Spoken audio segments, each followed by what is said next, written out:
held the sun. You understand this, I'm sure. So William was working hard, training hard to become a priest. Aye. William Wallace was going to be a priest. Just think about that for a moment. William Wallace, a priest. Can you imagine? No. Now, I'm going to be honest with you. I don't really think William Wallace would have made a very good priest. Do you?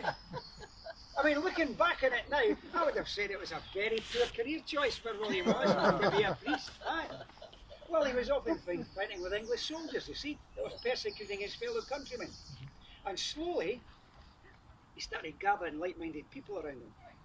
And they attacked English convoys and their supply routes, not in big battles, because they didn't have that many supporters then, not then.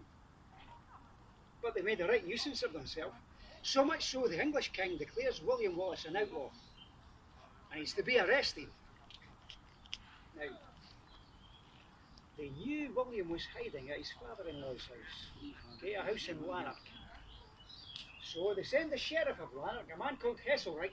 He goes along to that house, takes his soldiers with him, and they set the house on fire. But William's not there.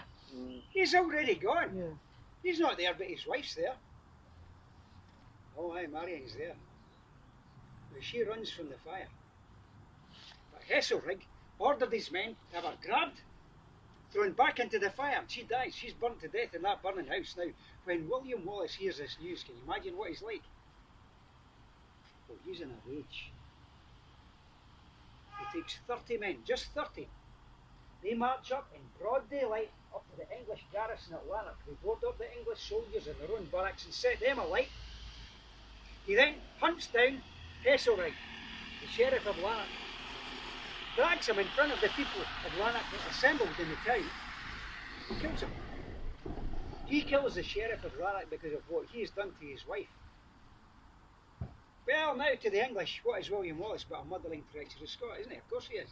And yet to us here, south and west of Scotland, he's a hero. Scots were fighting back. More and more Scottish people joined them. And they continued attacking the English garrisons through Scotland, the north of England. They'd plunder and raid, taking the English weapons. And in the far north of Scotland, the same thing was happening.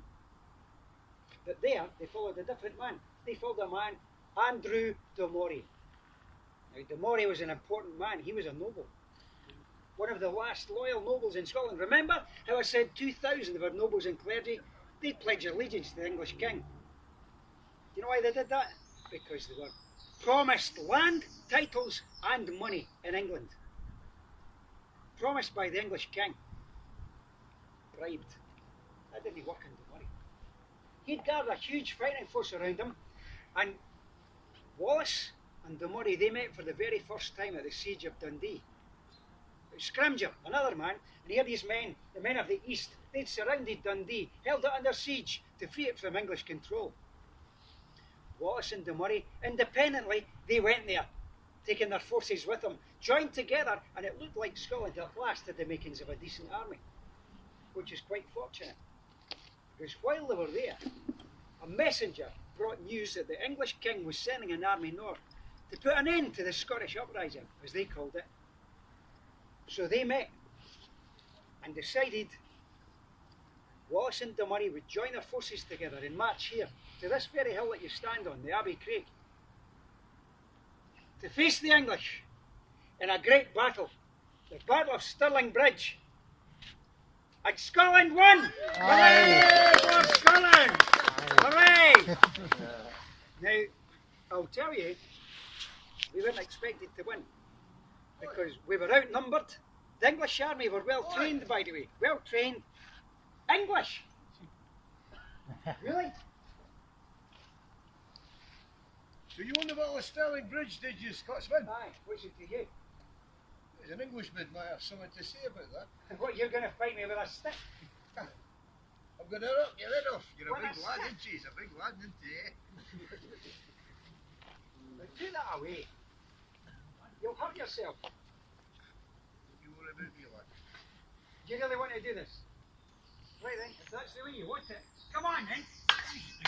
Come on. Easy, lad. No, son. I don't want to hurt you.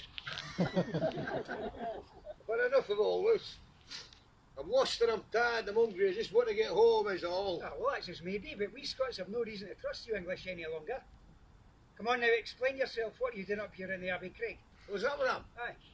I've been hiding up here since battle. I'm not staying there to starve, am I?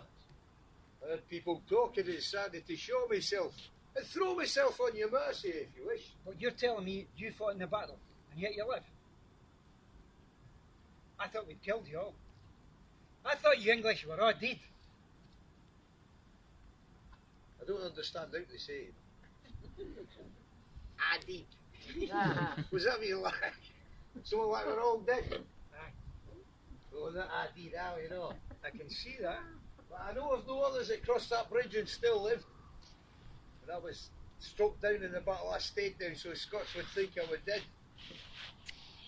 But after the battle, Scots sent men down to collect weapons and armour and such like. They took me helmet, my sword, did not see I still breathed.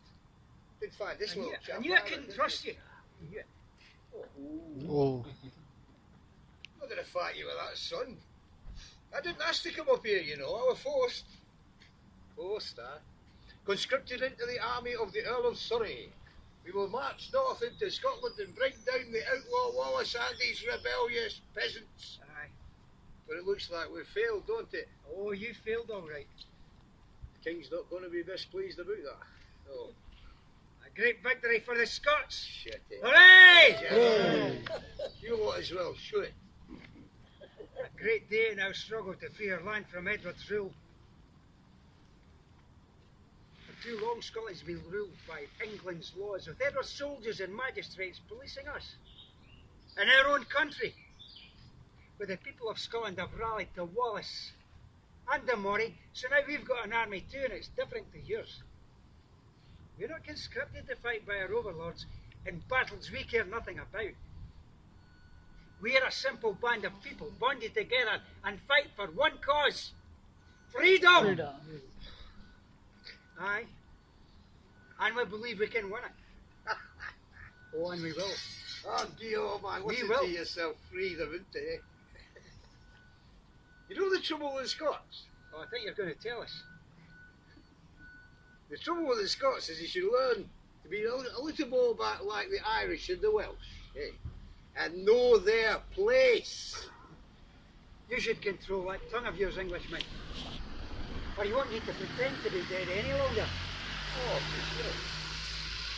What about this Wallace said he's down by Downflow, isn't he? I mean, he's a traitor against proper king. No.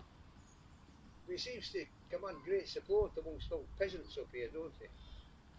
You push it too far. No. But the men that attacked us on that hill, they weren't like thieves or brigands or that. Oh, these Scots have got a well-trained army, brave men, I said. Aye. So why do you choose to follow this outlaw Wallace? Look, he's only an outlaw to you English. To us Scots, William Wallace is a hero. He was brave enough to stand up, fight back against your English soldiers when nobody was doing a thing to stop what was going on here. He brought a new hope into these dark times.